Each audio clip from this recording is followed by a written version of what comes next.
저를 찾아오는 의뢰인들은 사실 마음의 상처가 있고 그런 사람들이 찾아온다고 생각을 했습니다. 그래서 그렇게 상처받은 사람들한테 정말 내 양심껏 진심을 보여주고 정말 그 사람들에게 필요한 변호사가 되도록 노력하겠습니다.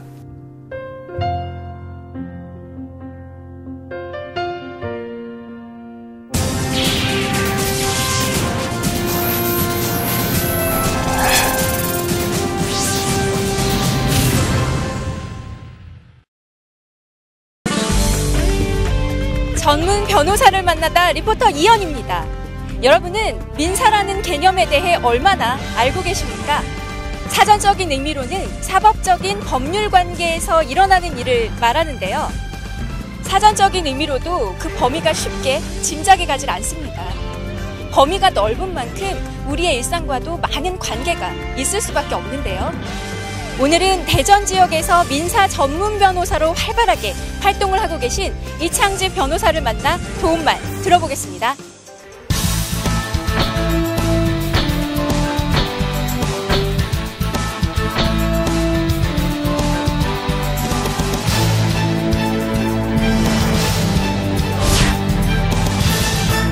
변호사님 반갑습니다.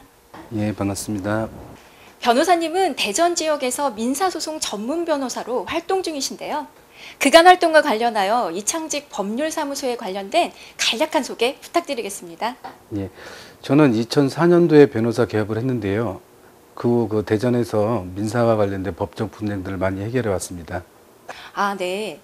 변호사님과 민사에 대한 자세한 얘기 나눠볼 텐데요. 민사 전문 변호사로서 민사법에 대해 일반인들에게도 알기 쉽게 설명 부탁드립니다. 예, 민사법이란 사법적으로 권리나 법률 관계에서 일어나는 모든 상황이에 해당됩니다. 따라서 그 범위가 애매하고 광범위할 수밖에 없죠. 일반적으로 민법과 민사소송법, 가사소송법, 민사조정법 등이 이에 포함됩니다. 개인이나 단체, 그 주체 대상과 관계없이 재산, 명예, 정신적 피해 등의 분쟁 사건이 발생할 때 생기는 모든 법적 사항으로 바꿔 말할 수도 있습니다.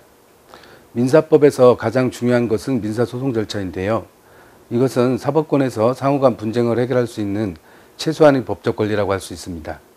이 권리는 당사자의 자유의사, 즉 원고의 소재기 등에 의해서만 절차가 진행됩니다. 저는 민사 본안소송을 비롯하여 가압류, 가처분 보존소송 절차, 독촉 절차, 파산 절차 등을 대리 진행해 많은 사건을 해결하여 왔습니다. 변호사님께서는 가사법 관련 사건도 많이 맡아오신 것으로 들었습니다. 가사법 또한 넓게 보면 민사라고도 할 수 있을 텐데요. 주로 어떤 부분에 중점을 두고 사건을 처리해 오셨나요? 가사법에 있어서 이혼소송, 재산분할 청구, 위자료 청구, 양육권 및 양육비 소송 등이 가장 빈번하게 일어나는 가사 분야 분쟁들입니다. 저는 의뢰인에게 최대한 이익을 가져다 주기 위해 최선을 다하고 있습니다. 하지만 중요한 부분은 당사자 간 감정 싸움으로 번지지 않게 해야 된다는 것이죠. 자녀를 포함해 모두가 상처받지 않도록 원만한 조정을 이끌어내는 것에 중점을 두는 것입니다. 부부는 무촌이라는 말이 있을 만큼 가깝고 소중한 관계이죠. 피치 못할 사정이나 일방의 명확한 유책 사유로 이혼을 해야 하는 상황이라면 서로의 행복을 빌어줘야 한다고 생각합니다. 갈라서면 남이라는 이기적인 생각은 소송에서 결코 도움이 되지 않습니다.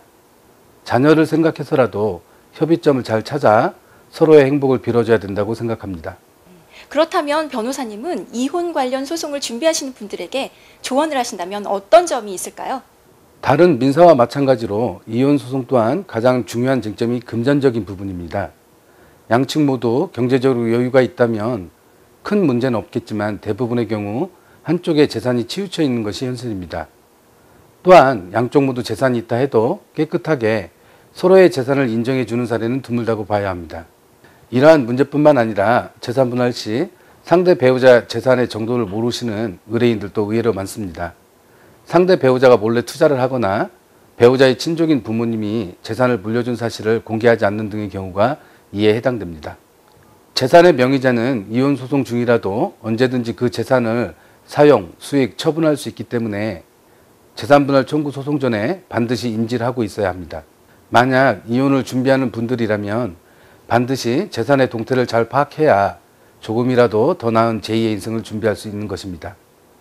또한 당사자의 신청으로 법원을 통해 개인의 재산과 신용정보 정산망을 관리하는 공공기관 등의 상대방 명의의 재산 내역을 확인할 수 있는 재산조회 제도를 통해 정당한 재산분할 청구 소송을 할 수 있으므로 이러한 제도가 있다는 걸 유념하셔 전문가의 도움을 받기를 권합니다. 네, 변호사님께서는 많은 민사 관련 소송 중 종중 사건 또한 해결해 오셨는데요. 일반인들에게는 생소한 분야인 것 같습니다.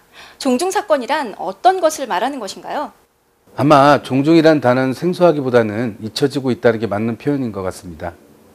종중이란 우리나라 판례에 따르면 공동 선조의 후손들에 의하여 선조의 분묘 수호 및 조상의 제사를 모시는 봉제사와 후손 상호 간의 친목을 목적으로 형성되는 종족 단체입니다. 선조의 사망과 동시에 후손에 의해 성립되는 것이며 후손 중 20세 이상 성인 남자를 종원으로 인정하고 있습니다. 만약 종중의 규약이나 관습에 따라 선출된 대표자 등에 의해 조직을 갖추고 지속적인 활동을 하고 있다면 비법인 사단으로서의 단체성이 인정됩니다. 하지만 종중에 대한 인식이 부족한 경우가 많은데요. 시대가 변해 의식이 많이 달라져 자신의 뿌리를 모르고 살아가는 사람들도 많습니다. 의식을 못하는 게 아니라 안 하는 사람들도 많지요. 하지만 종중의 부동산과 관련된 재산에 관련해서는 모두 같은 입장을 취한다고 할 수 있습니다. 종중의 재산 관리는 어느 종원의 기여도에 상관없이 신분의 위치에 따라 적용되는 경우가 있어 친족끼리도 분쟁이 일어나고는 합니다.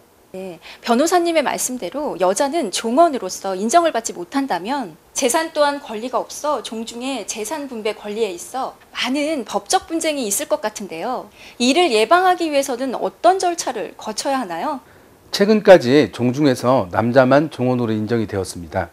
하지만 2005년 대법원은 용인 이씨 사맹공파 기혼 여성 5명 등이 종중 회원임을 확인해 달라며 낸 소송에서 종중의 목적과 본질을 살펴볼 때 같은 선조의 후손은 남녀 구별 없이 종원이 돼야 한다고 판결을 내렸습니다. 따라서 앞으로 여성도 종중 회원으로 재산 분배 등에 있어 남성과 대등한 권리를 행사할 수 있게 되었습니다. 종중은 자연적으로 발생한 집단으로서 좋은 취지로의 의미도 있지만 현실에서는 종중의 재산이 많은 경우 거의 대부분이 소송 문제에 휘말리는 것 같은데요.